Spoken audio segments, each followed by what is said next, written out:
யூரோப்பில் ஒரு என்ஜினுடைய காசு ஆவரேஜ் என்ஜினுடைய சேலரி 100,000 யூரோன்னு வச்சுங்களேன், கிட்டத்தட்ட 1 கோடி வருது. இங்கே வந்து 25 lakhs தான் வருது, கிட்டத்தட்ட 1/4. அந்த அட்வான்டேஜ் நமக்கு இருக்குது. சைனாக்கும் அதே அட்வான்டேஜ் தான். அதுதான் வந்து 30% சீப்பாக அவங்க கார்ஸ் பண்ணுறாங்க. அதே மாதிரி நம்மளும் வந்து 30% சீப்பாக பண்ணுறோம். அதனால தான் நம்ம கிட்டத்தட்ட 60 லட்ச ரூபா காரை வந்து நம்ம ஒரு 25 லட்ச ரூபாயில் நம்ம கொடுக்க முடியும்.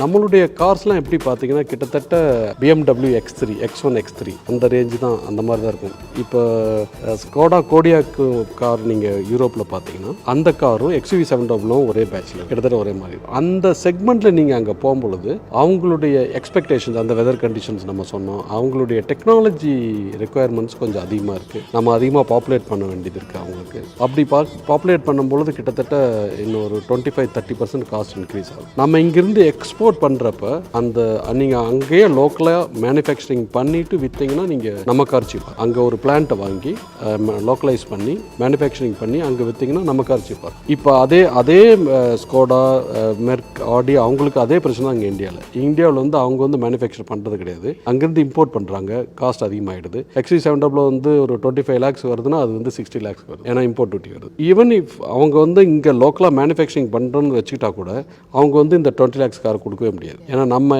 டிசைன் டெவலப் பண்ணது வந்து இங்கே டெவலப் பண்ணோம், இந்தியாவில் டெவலப் பண்ணோம். சவுத் ஆஃப்ரிக்காவில் நம்ம நிறைய வண்டி விற்கிறோம். அதே மாதிரி ஆஸ்திரேலியா, நியூசிலாந்து, ஸ்ரீலங்கா இந்த மாதிரி கண்ட்ரிஸ் விற்கிறோம். Even in fact Spain, idli, Greece இந்த மாதிரி கண்ட்ரிஸ்லேயும் நம்ம விற்றுருக்கோம்.